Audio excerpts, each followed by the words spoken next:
자, 오늘 설교 말씀은 복음서 강의 19번째 시간입니다. 예수님이 중풍병자를 고치시는 장면에 대한 말씀들을 쭉 이렇게 읽어드렸습니다. 자, 그런데 이 말씀을 읽다 보니 그런 생각이 들죠. 환자들이 스스로 움직일 수 없을 때 분명히 도왔던 사람들이 있다 라는 생각이 드시죠? 네, 그렇게 듭니다. 그리고 중풍병자의 믿음을 보셨을까 아니면 주변 사람들의 믿음을 보셨을까? 오늘 말씀을 다시 한번 살짝 보실까요?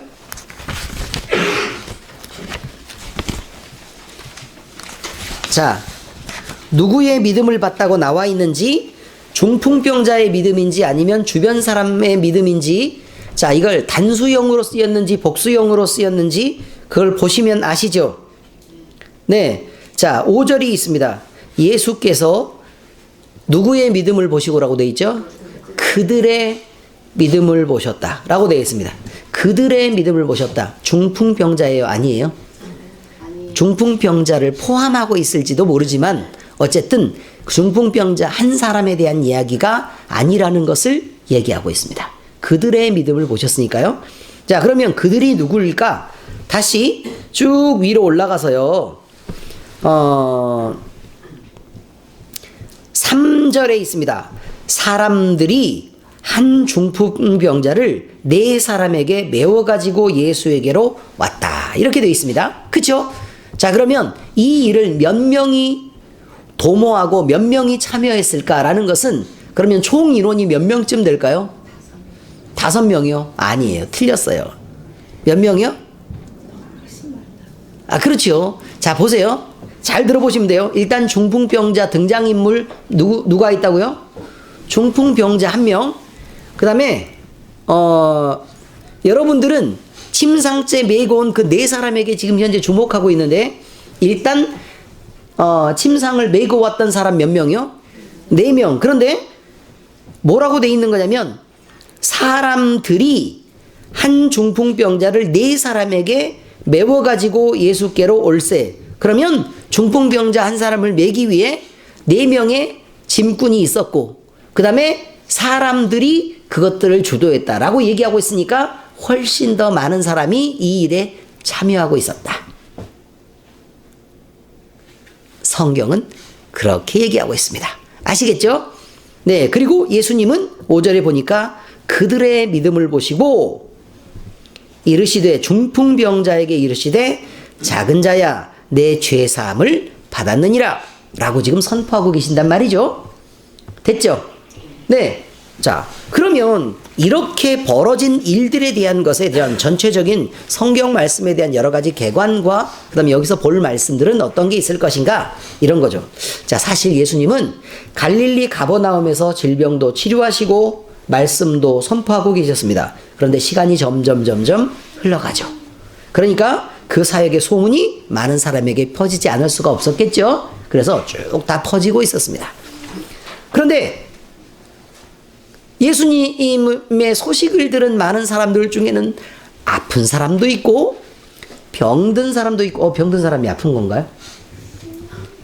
아무튼 그런 사람도 있고, 마음이 다친 사람도 있고, 또 천국 복음을 그리워하고 또 복음을 막 갈구하고 목말라 하는 그런 사람들도 있고 그랬을 거란 말이죠. 자, 이런 사람들이 예수님의 말씀도 듣고 병을 고치기 위해서 예수님의 얼굴을 보려고 사람들이 점점 예수님 주변으로 이제 몰려들고 있습니다. 그런데 이때 예수님 주변은 너무 많은 사람들이 모여드니까 사람들로 가득 차서 발 디딜 틈이 없게 되었습니다. 이때 예수님께서 이제 어느 날 한 집에 계셨는데 바리새인도 거기에 있었고 서기관들을 포함한 많은 사람들이 이제 그 말씀을 듣고 있었다. 이제 이렇게 얘기하고 있습니다. 자, 이렇게 사람들을 가르치시던 중 지붕으로부터 내려진 중풍병자가 치료되게 되었다라는 사건을 죄의 사함과 연관시켜서 지금 얘기를 쭉 해나가고 있는 성경이 오늘 말씀이다라고 얘기하는 거죠. 자, 근데 여기에서 사람들이 중풍병자를 침상에 놓인 채로 데리고 왔었다라는 말에는 어떤 의미가 있냐면요. 오랫동안 중풍병을 앓고 있던 어떤 사람은 스스로 몸을 움직일 수가 있었으면 자기가 걸어왔겠죠. 근데 여러분들이 요즘에 푹 맞은 사람들이 걸어다니는 모양을 보면 알지만 동네 한 바퀴 돌기 위해서 하루 종일 걸어야 되는 거죠. 그렇죠? 근데 우리는 그냥 아니 발을 옮기고 나서 그 다음에 발을 얼른 앞으로 디뎌. 그리고 다음 발을 옮기고 다음 발을 옮기고 그렇게 하면 되는데 이거 걷는 게 뭐가 그렇게 힘이 드냐 라고 얘기를 하지만 여러분, 병에 걸린 거 아니고 나이만 들어도 왼발 앞에 오른발을 끌어다가 붙여놓는 것 자체도 쉬운 일이 아니란 말입니다. 번쩍 일어나서 얼른 가면 되지. 근데 일어나는 것도 아이고 이렇게 일어나야 간신히 일으켜지는, 그렇다니까요. 제가 그 마음은 잘 이해하죠.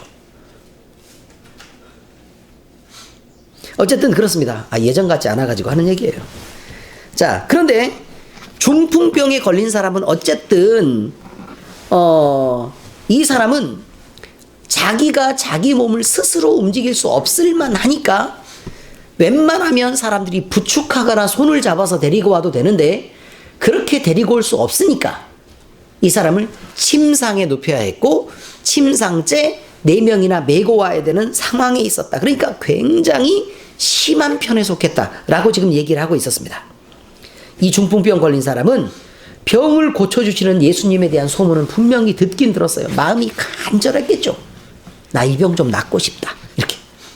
그런데 4사람의 도움을 받고서야 겨우 스스로 나올 수 없었고 예수님 앞에 그제서야 나갈 수가 있게 된 것입니다.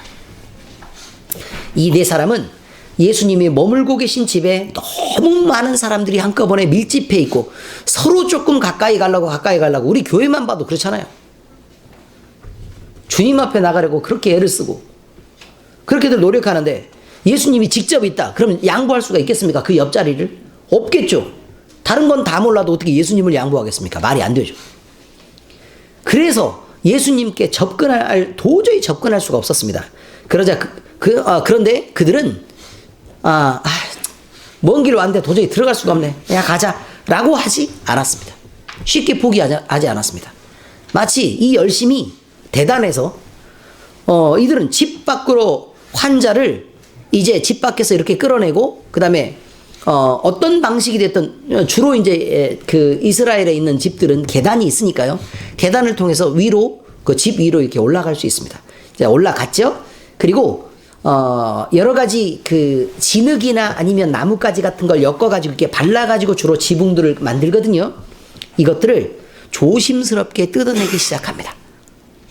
근데 아래로 흙이 막 떨어지고 그렇게 하겠죠. 그렇죠? 그러니까 그렇게 되지 않도록 조심했단 말이죠. 아주 함부로 그렇게 하지 않았다는 얘기입니다.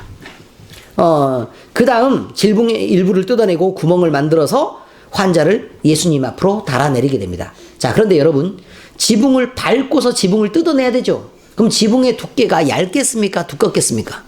당연히 두껍죠. 여러 사람이 밟아도 무너지지 않을 만큼 돼야 되니까. 우리가 살살살살 긁어가지고 이렇게 지붕을 뜯어내고 넣는 게 아니고요. 제법 조심스럽게 꽤 공을 들여야만 구멍을 낼 수 있는데 그렇게 구멍을 낸 다음에 어쨌든 환자를 달아내렸다. 지금 이렇게 얘기하고 있는 것입니다. 예수님께 나가기만 하면 병을 고치고 이 환자를 온전하게 하실 것이라는 이들의 믿음이 있었기 때문에 그들의 열심이 많은 사람들이 막아선 장벽도 가로막혔던 지붕도 결국 멈추게 할 수가 없었다. 이렇게 지금 얘기하고 있는 것이죠. 예수님은 그들이 이렇게 막 열심을 내고 막 흙가루가 안 떨어질 리가 없잖아요. 그죠? 위에서 떨어졌겠죠. 그런데 그들의 이런 열심이 무모하고 일방적으로 왜 이렇게 다른 사람한테 결례를 범하냐?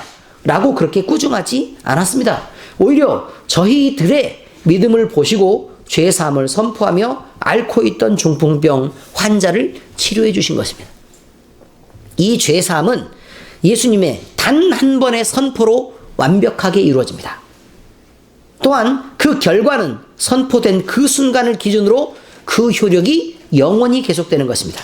이것은 뭐하고 관계가 있는 거냐면 우리가 예수 믿을 때 단 한 번으로 우리의 모든 죄가 사해지는 것과 그리고 그 효력이 우리가 죽은 이후에 영원하게라도 유지되는 것을 의미하고 있습니다.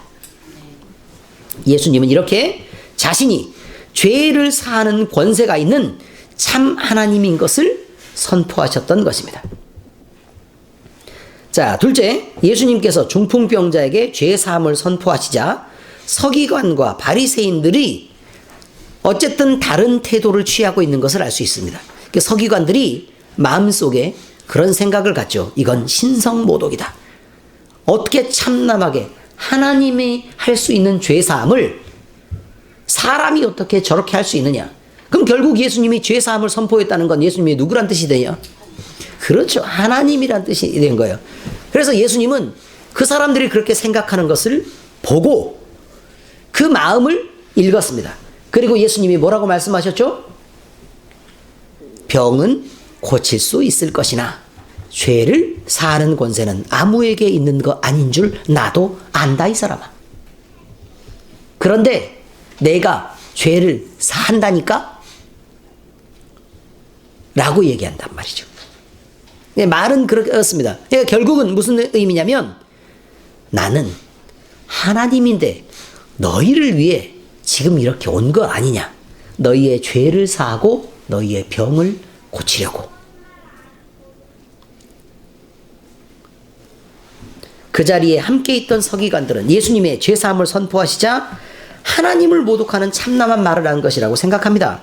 예수님이 아닌 다른 사람이 그런 말을 했다면 당연히 하나님의 이름을 더럽히는 참남한 말이 분명하고 신성을 모독하는 것도 분명히 맞습니다. 그러나 실제로 하나님의 이름을 모독한 사람들은 예수님이 아니라는 게 문제죠.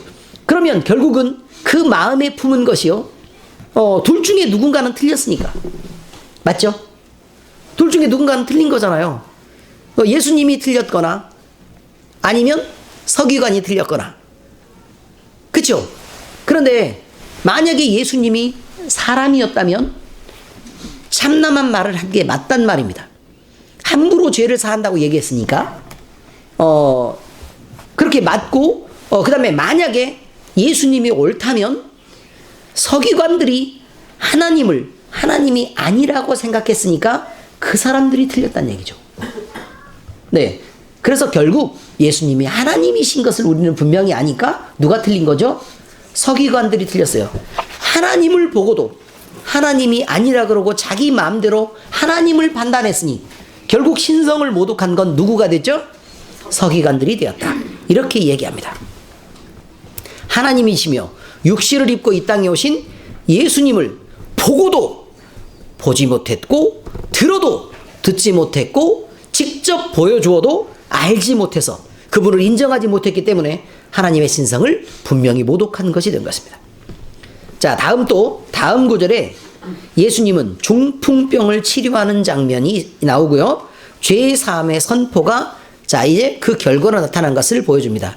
무슨 뜻이냐면 예를 들어 내가 네 죄를 사하노라 라고 얘기했는데 자 이제 병을 치료하라고 딱 그랬어요. 그랬더니 병이 안 나왔어요. 입장이 곤란하지 않겠습니까 지금? 서로 지금 상황이 되게 어색하고 좀 그렇게 된 거예요 지금. 됐죠? 지금 중풍병자가 이 병에서 치료됐다는 것은 무슨 의미를 갖고 있는 거냐면 앞쪽에 있는 말이 진실이었구나 라는 것에 대한 증거가 된단 말이죠. 실제로 능력 없는 사람이 능력 있는 척 처신하는 경우가 세상에는 얼마나 많습니까? 그래서 자기를 과장하고 포장하고 확대하고 하는 일들이 너무너무 흔하죠. 물론 교회 안에도 그런 사람들은 흔하게 있고, 근데 여기에 흔하게 있다는 말은 우리가 예를 들어 우리 교회가 한 1000명쯤 된다면 가정이니까 뭐 그 정도는 할 수 있잖아요. 그렇죠? 1000명쯤 된다면 그 중에 약 1000명 정도는 과장이 포함되어 있단 말입니다. 거의 다라니요. 사람은 누구나요. 그렇지 않은 사람이었습니다. 그러므로 누가 조금 뻥을 치면 그냥 조금 믿음이 어려서 그렇지 라고 생각해 두시는 게 좋습니다. 판단하고 저 뻥쟁이 그러지 마시고 어떻게 하시라고요? 아직 믿음이 어려서 그러죠. 그렇게 과장하고 나면요, 그 과장을 포장하기 위해 더 많은 돈을 써야 하고, 더 많은 노력을 해야 하고, 더 많은 힘이 들어야 합니다. 실력도 없는데 실력이 있는 척 해놓으면 많은 일을 맡아야 하죠. 그렇지 않습니까? 청소 잘한다고 얘기해 놓으면 청소를 더 맡아야 해야 되는 것이고, 요리 잘한다 그러면 각종 요리에 자기가 다 들어있어야 되고요. 난 이렇게 사랑이 많아 라고 뻥을 치면 결국 사랑할 수 있는 모든 자리에 들어가서 자기가 모든 희생을 감수하고 가진 사랑을 다 해야 되는 법입니다. 난 이렇게 실력이 좋아. 그럼 남 앞에 그 흠이 보이지 않도록 가진 상식들을 연구해야 하고, 부지런히 열심을 다해서 할 수 있는 모든 것들에 대한 지식들을 모아드려야 되는 법입니다. 뭐가 더 편하겠습니까? 있는 그대로 인정하는 것. 그게요, 사실 사람들은 나에게 별 관심이 없거든요. 아시죠? 내가 완전 새 옷을 입고요, 기분이 너무 좋은 상태로 남대문 시장을 나갔다가 명동을 한 바퀴를 쫙 돌라 그래요. 왜요? 새 옷을 입었거든요. 됐죠? 어떤 의미인지? 네, 새 옷을 입었으니까, 그럼 내가 이렇게 한번 나가서 한번 내가 이 멋진 모습을 한번 보여주리라 라는 생각을 막 이렇게 하고 지나다닌단 말이죠.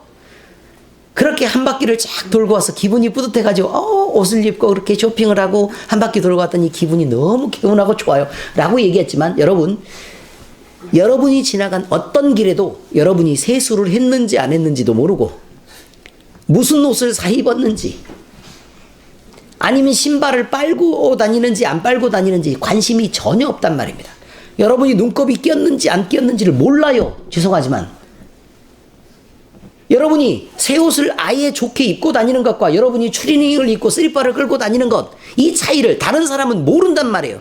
자기 혼자 과장하고 피곤함을 자기 혼자 계속 느끼고 있는 거예요. 뿐만 아닙니다. 그러면 내가 아는 사람들하고 만나가지고 내가 이렇게 멋진 모습을 한번 보여줘야 되겠다라고 생각해서 아는 사람들을 찾아서 이게 쭉 이렇게 내가 커피 한 잔 살게. 다들 모여봐. 이래서 이제 다 모였어요. 이해가 되셨죠? 자, 여러분. 만약에 새 옷을 입지 않아서 커피 한 잔 하자라고 얘기를 하면, 최대치 커피를 드시면 됩니다. 맥심. 됐죠? 뭘 드시면 된다고요? 맥심. 요런 걸 드시면 되죠. 그런데 옷을 잘 입고 내가 자랑할 거리가 생겨가지고 많은 사람들을 불러 모으면 그것은 안 됩니다. 적어도 캐러멜 마끼아또나 모카 카페 정도를 쏴야. 카페 모카인가요? 그래요? 왜 이렇게 돈을 이렇게 허비하고 다니셔요? 이름을 그렇게 잘 알고 계세요? 아무튼 그렇단 말입니다. 사실 저도 카페 모카를 좋아해요. 의미를 아시겠죠? 그러니 뻥을 치고 자랑이 많으면 많을수록 내게 지출이 심해진다는 거예요. 데미지가 커요. 그러니 사실을 사실대로 인정해야 돈을 잘 안 쓰죠. 경제 규모를 갖추기가 쉽죠. 그렇지 않습니까? 특히 나는 이뻐 라고 생각하면 돈이 많이 들어요. 나는 그냥 착해 라고 생각하면 괜찮은데, 나는 이뻐라고 생각하는 순간 돈이 많이 든다니까요. 의미를 아시겠죠? 어떤 뜻인지? 그래야 돼요. 화장품도 사야 되죠. 옷도 사야 되죠. 머리도 해야 되죠.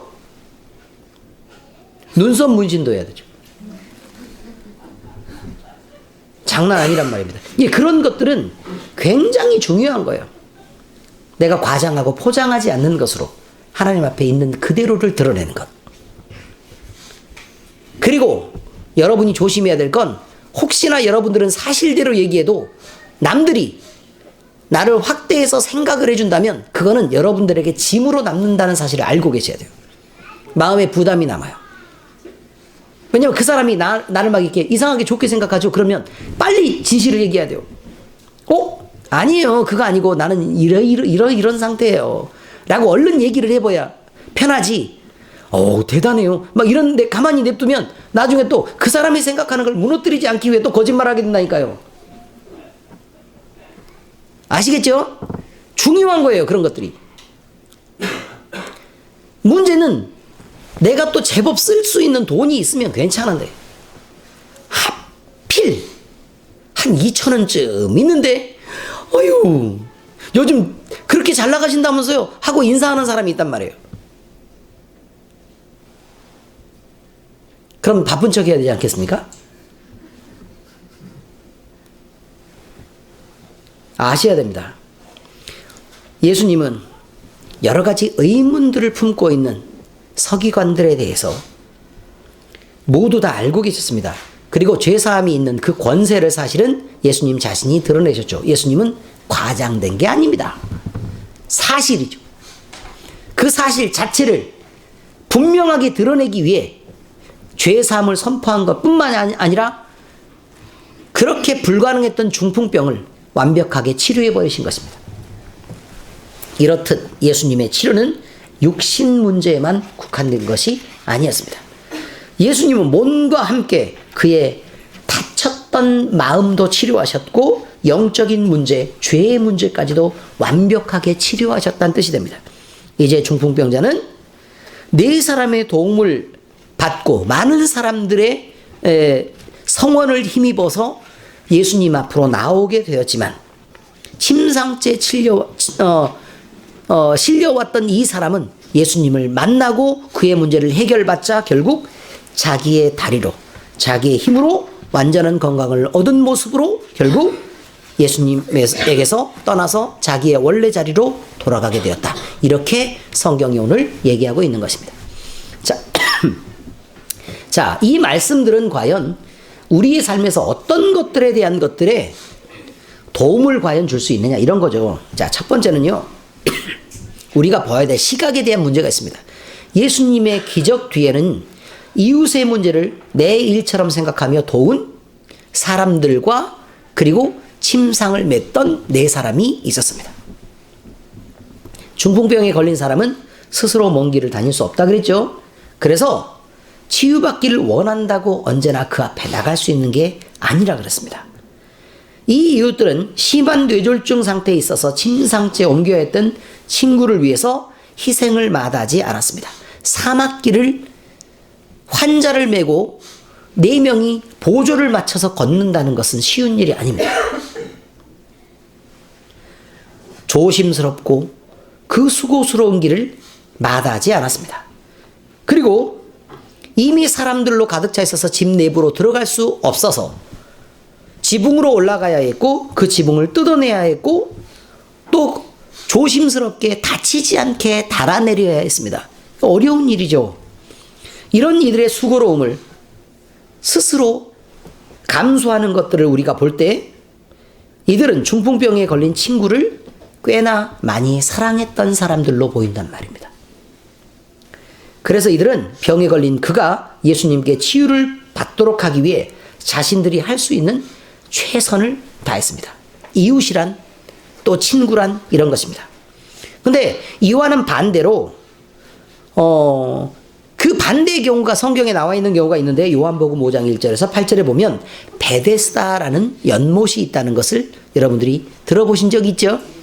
그 연못이 동하면 제일 먼저 들어간 사람은 어떤 병이 되었든지 치료가 된다 그랬습니다. 자, 그런데 이 연못가에서 무려 38년이나 중풍병에 걸린 채로 자신의 치료를 원하고 누군가 그 연못에 자기를 밀어넣어 주기를 기다려왔던 한 사람이 있었습니다. 베데스다 연못이 동할 때 그 연못에 몸을 담그기만 하면 몸이 낫게 되는데 38년 동안이나 기다려도 어느 누구도 그 병든 사람을 넣어주지를 않아서 그는 여전히 중풍병으로 38년째 고생하고 있었습니다. 예수님은 이 사람을 만나주셨고 참 친구가 되어주셨으며 38년 동안이나 그를 괴롭히던 중풍병을 그리고 그를 짓누르던 좌절과 고통을 치료해 내셨습니다. 우리는 이웃의 어려움에 대해서 어떻게 반응하는 사람들입니까? 선을 베푸는 사람입니까? 아니면 나의 불편함을 피해서 그저 무관심한 태도로 그들의 시선까지 피하는 사람입니까? 전도서에는 이웃에게 선을 베푸는 것이 재앙의 날을 대비하는 지혜라고 말하고 있습니다. 전도서 보니까요. 너는 내 떡을 물 위에 던져라. 여러 날 후에 도로 찾으리라. 베풀라는 얘기예요. 베풀라. 7에게나 8에게 나눠줄지어다. 무슨 재앙이 땅에 임할는지 내가 알지 못함이니라. 보세요. 네가 나중에 지금은 잘 살고 괜찮은 것 같아도 무슨 재앙을 당할지 모르지 않느냐. 그러니 주변 사람들에게 평소에 잘해라. 이 말이죠. 또 바울 사도는 젊은 목사인 디모데에게 이 세상의 것으로 소망을 두지 말고 하나님께 마음을 두며 이웃에게 나눠주며 따뜻함을 베푸는 자가 되어 장례를 준비하는 자가 될 수 있도록 너에게 속한 많은 성도들을 그렇게 가르치라고 권하고 있습니다. 디모데전서 6장 17절에서 19절에 보니까 내가 이 세대에서 부한 자들을 명하여 마음을 높이지 말고 정함이 없는 재물에 소망을 두지 말고 오직 우리에게 모든 것을 후히 주사 누리게 하시는 하나님께 두며 선을 행하고 선한 사업을 많이 하고 나누어 주기를 좋아하며 너그러운 자가 되게 하라. 이것이 장래 자기를 위하여 좋은 터를 쌓아 참된 생명을 취하는 것이니라. 무슨 뜻이냐면요. 기독교인이고 크리스찬이라고 얘기하는 사람들이 이웃에게 모질잖아요. 그럼 생명을 전하지 못한다는 말입니다. 복음이 무슨 힘이 있겠습니까? 거기에. 내가 희생하고 그 일을 감수하고 따뜻하게 잘해야 미안한 마음에서라도 우리 교회 다니고 예수 믿고 우리 같이 친하게 좀 지내요. 이렇게 얘기를 하면 얻어먹은 사람은 아 이거 말도 안 되는 소리 하지 마요 라고 못하는 거죠. 아무리 좋은 걸 보내도 아니 너나 먹어 나한테 말하지 말고 라고 얘기하는 정도가 돼야 되겠습니까? 그 말이 안 되죠. 그러므로 우리는 참된 생명을 취하기 위해서라도 이웃에게 많은 선을 베풀어야 하고 정함이 없는 재물에 마음을 두지 말라라는 말은 돈은 항상 있는 것이 아니다. 그러나 하나님은 항상 너희에게 있고 돈은 언제나 유익한 것은 아니다. 그러나 하나님은 늘 유익하니까 마음을 하나님께 두어야 된다. 이렇게 얘기하고 있습니다. 우리는 이웃이 어려움을 당할 때 돌아보고 이웃사랑을 실천하는 자들이 되어야 합니다. 로마서 15장에 보니까 믿음이 강한 우리는 마땅히 믿음이 약한 자의 약점을 담당하고 자기를 기쁘게 아니할 것이니라. 믿음이 강하다고 얘기하면서 믿음이 약한 사람들을 자꾸 내 기준에 맞춰서 흠을 잡고 뭐라고 한마디씩 그렇게 제발 좀 하지 말아야 한다 이 말이죠. 왜냐면 믿음이 강하다고 생각하는 사람들은 자기를 기쁘기 위해서 행동하는 게 아니고 믿음이 약한 자들을 돌보는 걸 더 신경 써야 된다 이렇게 얘기하고 있는 거예요. 우리 각 사람이 이웃을 기쁘게 하되 선을 이루고 덕을 세우도록 할지니라. 보세요. 이웃을 기쁘게 하는 일은 선을 이루는 일이고 덕을 세우는 일이다 이렇게 얘기하는 거예요. 베드로전서 4장 8절에 보니까 무엇보다 뜨겁게 서로 사랑할지니 사랑은 허다한 죄를 덮느니라 이렇게 되어 있죠. 여러분 죄를 덮는다는 말이 잘못을 용서해 준다는 것처럼 보이십니까? 죄를 덮는다는 게 결국 무슨 말이죠? 예수 믿는다는 말이에요. 여러분이 사랑하면 그 사람이 복음을 받아들이게 되고 예수님을 믿게 됩니다. 이런 뜻을 말하고 있는 거예요. 자, 그 다음에 두 번째는요. 인생에 있어서 가장 시급한 문제가 무엇이냐? 몸을 치료하는 일이기도 하고 무너진 가정을 일으키는 재물로서 회복하는 것들이기도 하지만 죄의 문제를 해결하는 것이 가장 급하다 라고 얘기하고 있습니다. 이웃을 사랑하는 방법에도 여러 가지가 있습니다. 우리는 소외당한 이웃의 말벗이 되어줄 수 있습니다. 경제적 어려움을 당하는 이웃을 돌아보아서 적어도 우리가 가진 것들 중 먹을 것을 공급할 수도 있습니다. 또한 아픈 친구의 간병을 도울 수도 있고 여러 가지 일을 잘 못하고 서투른 사람을 위해 우리가 손을 보탤 수도 있습니다. 그래서 여러 가지 일 처리를 도와줄 수 있죠. 그런데 친구로서 무엇보다 먼저 도와야 될 중요한 일이 있습니다. 그것은 여러분이 알고 있는 친구의 영적 문제에 관심을 가지고 죽어가는 그의 영혼을 구원받도록 인도해야 된다는 것입니다.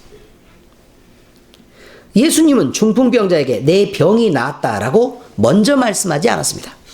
주님은 먼저 죄사함을 받았느니라 라고 선포를 먼저 했고요. 이것은 몸에 나타난 문제들이 결코 몸에 있는 것만의 문제는 아니다.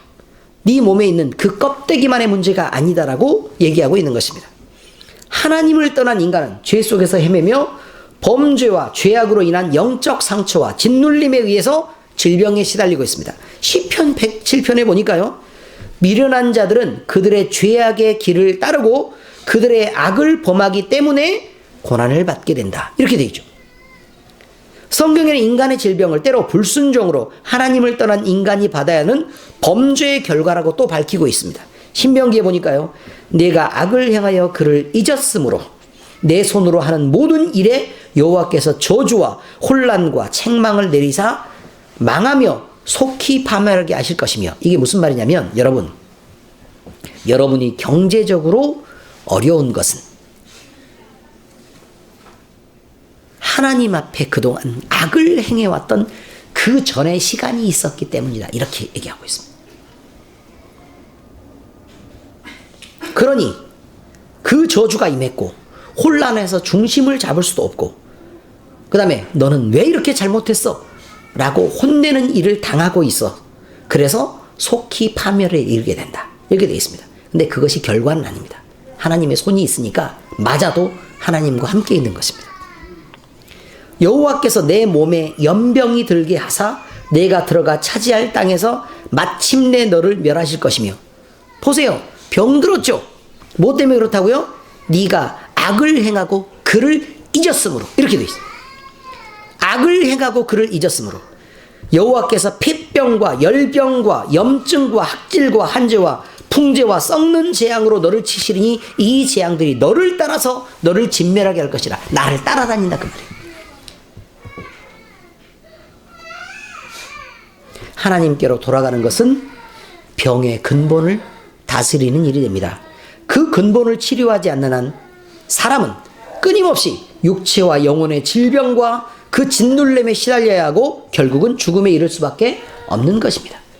로마서에 보세요. 모든 사람이 죄를 범하였음에 하나님의 영광에 이르지 못하더니 그리스도 예수 안에 있는 속량으로 말미암아 하나님의 은혜로 값없이 의롭다 하심을 얻은 자 되었느니라. 이렇게 되어 있습니다. 영혼의 문제를 해결하는 것이 무엇보다 시급합니다. 그 다음 마지막으로 인간에게 영생을 주시는 분은 오직 예수님 뿐입니다. 예수님은 스스로 하나님께 나아가는 길이 오직 자기 일을 통한 한 길밖에 없다고 밝히셨습니다. 다시 말해 구원을 얻는 유일한 방법은 예수님을 구원의 주님으로 온전히 믿어야 하고 영접하는 단 한 가지 방법밖에 없다고 얘기하는 것입니다. 요한복음 14장 6절에 보니까 예수께서 이르시되 내가 곧 길이요 진리요 생명이니 나로 말미암지 않고는 아버지께로 올 자가 없느니라 라고 얘기하고 있습니다. 또한 사도들도 예수님처럼 똑같이 고백하고 있습니다. 예수님 외에 구원을 얻을 만한 다른 방법은 결코 없다고 밝히고 있습니다.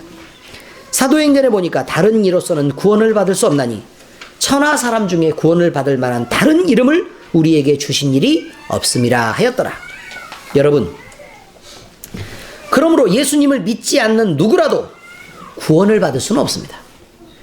우리가 우리 이웃에게 베풀어야 할 복음 전도의 책임을 다하지 않는다면 우리 이웃은 복음을 알지도 못한 채 버려진 자들이 될 것입니다.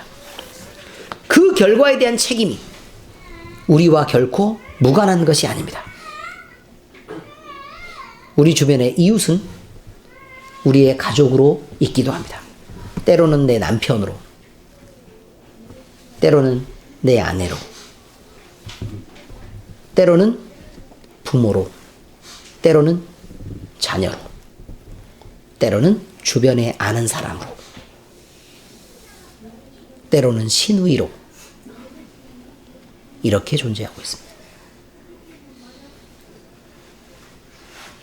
우리는 그들이 구원받지 못한 책임과 무관하지 않다라는 것을 결코 잊어서는 안 됩니다. 그러므로 내가 달려갈 길과 주 예수께 받은 사명 곧 하나님의 은혜의 복음을 증언하는 일을 마치려 하면은 나의 생명조차 조금도 귀한 것으로 여기지 않는다는 사도 바울의 고백처럼 우리 모두는 이웃에게 선행을 베풀어야 하고 그들이 처한 어려움을 돌아보는 따뜻한 교회로 서며 그 일들을 감당을 해야 되는데, 특히 믿지 않는 자들에게 복음을 전해서 그 몸과 영혼을 죄와 사망의 권세로부터 건져내는 참 좋은 친구가 되어줘야 할 것입니다. 이런 친구가 이미 우리에게 있습니다. 그분은 예수 그리스도입니다. 우리는 예수 그리스도를 닮은 모습으로 좋은 크리스찬으로 바로 서기를 예수 그리스도의 이름으로 축원합니다. 기도하시겠습니다.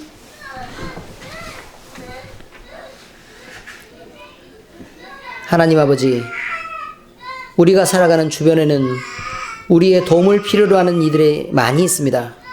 때로는 남편의 모습으로, 때로는 아내의 모습으로, 또 때로는 자녀와 부모의 모습으로도 있고, 때로는 친구나 이웃으로, 또는 그저 아는 사람들로 우리 곁에 있는 많은 이들이 우리의 도움을 필요로 할 때 우리가 즐거운 마음으로 우리의 힘을 보태 그들을 도울 수 있는 은혜를 주시옵소서. 우리가 지금까지는 말씀을 잘 몰라서 너무 쉽게 대해왔던 이 많은 사람들을 이제 복음 안에서 다시 생각하게 하시고 우리의 삶을 돌아보고 또 그들의 삶도 함께 돌아보고 상황을 살피며 따뜻한 관심과 위로로 그리스도 안에 있는 사랑을 전하게 하시옵소서.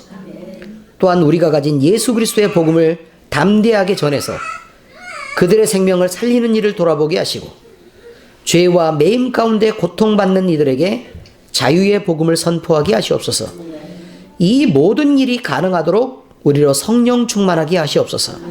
우리를 사랑하시고 구원하시며 늘 새롭게 하시는 우리 주님 예수 그리스도의 이름으로 기도합니다. 아멘.